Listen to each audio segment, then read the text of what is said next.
এই যে আজকে বলছিলেন না আপনার ভিডিও যেটা দেখলাম, ভোট ওনার কথাই ভোট দেবে না পরিষেবা কেন নেবে, তাই তো নাকি? এটা বুঝাতে চেয়েছে।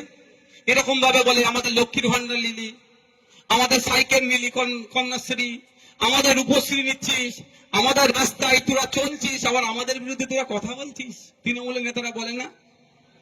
ওর জবাব আজকে দিক থেকে একটা ওষুধ দিয়ে যাবো, দিতে পারবেন তো? আচ্ছা, ওদের কি এই মমতা ব্যানার্জি কি ট্যাক্স চালাচ্ছে নাকি? অভিষেক ব্যানার্জির কি টাকা ছাপানো মেশিন আছে গোপনে ঘরের মধ্যে, যা টাকা ছাপিয়ে আপনার আমার বাড়ির যে লক্ষ্মীর ভান্ডার পাচ্ছি মায়েরা তাদেরকে দিচ্ছে? এরকম সিস্টেম আছে? তাহলে টাকাটা কোথা থেকে আসছে? আপনার আমার মেহনতের টাকা।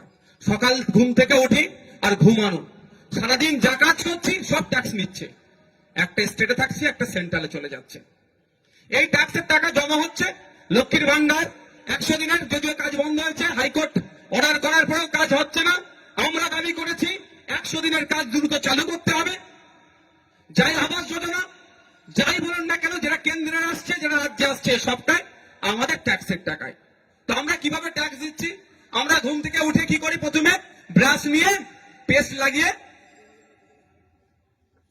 দাঁতে ব্রাশ করি না? তো ব্রাশটা কিনছি, ওখানে আমরা ট্যাক্স দিই।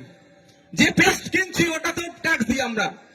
ম্যাচিস ডিসলাইক কিনে না 1 টাকা দাম। দেখুন, ডিসলাইক কিনে কেউ আগুন লাগাবার জন্য, কেউ বিড়ি খাওয়ার জন্য, আর কেউ আগুন সমাজকে আলোকিত করার জন্য, অর্থাৎ মোমবাতি বা জ্বালানোর জন্য, যে যেমন ভাবে ইস্তেমাল করে। ওইটা কিনছি, ওটা তো আমরা ট্যাক্স দিই। আমার হাতে একটা ওয়াটার বোতল আছে তো নাকি? এটার দাম কত ভাই? কি করে জানলাম? এমআরপির পরে ম্যাক্সিমাম রিটেল প্রাইস 10 টাকা। এটা পারলে আমরা কমাই 8.5 টাকা, 9 টাকা তো কিনে নিই। 10 টাকার উপরে বিক্রি করা এটা দণ্ডনীয় অপরাধ।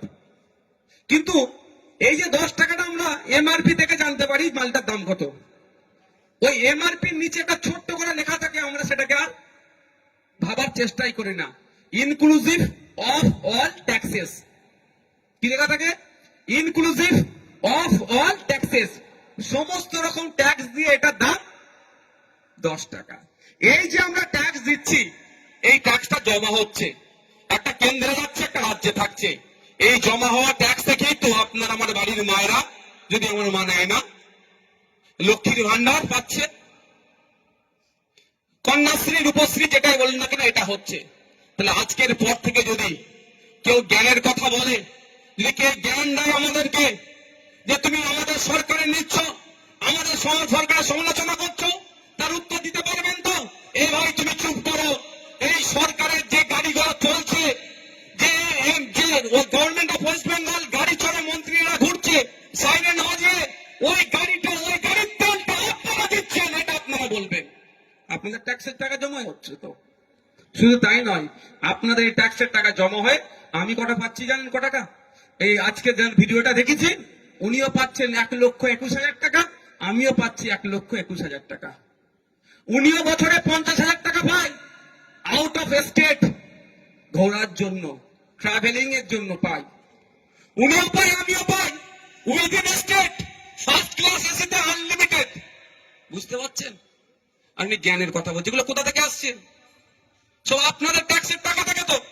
যদিও আমি 1,21,000 টাকা আমার নিজের কাজে লাগাই না, আমি মানুষের সাথে খরচ করে দিই। কিন্তু জানতে হবে আপনাদের। তাহলে আজকের পর থেকে যদি কেউ আপনাদের কথা বলে খেসা করে, আপনারা দায়িত্ব নিয়ে বলবেন নবান্নের 14 তলাতে যে এসিটা চলছে, ওই এসিটা আমাদের ট্যাক্সের টাকায় কেন আছে? সুতরাং আমাদেরকে জ্ঞান দিতে এসো না। তোমার মুখ্যমন্ত্রীকে বলো সিএসি বন্ধ করে গরমে বসতে। যে 14 তলাটা তৈরি হয়েছে আপনার আমার প্রত্যেকের ট্যাক্সের টাকা থেকে তৈরি হয়েছে। আজকের পর থেকে যদি কেউ বলে, এই উত্তরটা দেবেন। বন্ধুগণ, ওবিসি নিয়ে একটা নোংরা রাজনীতি হচ্ছে।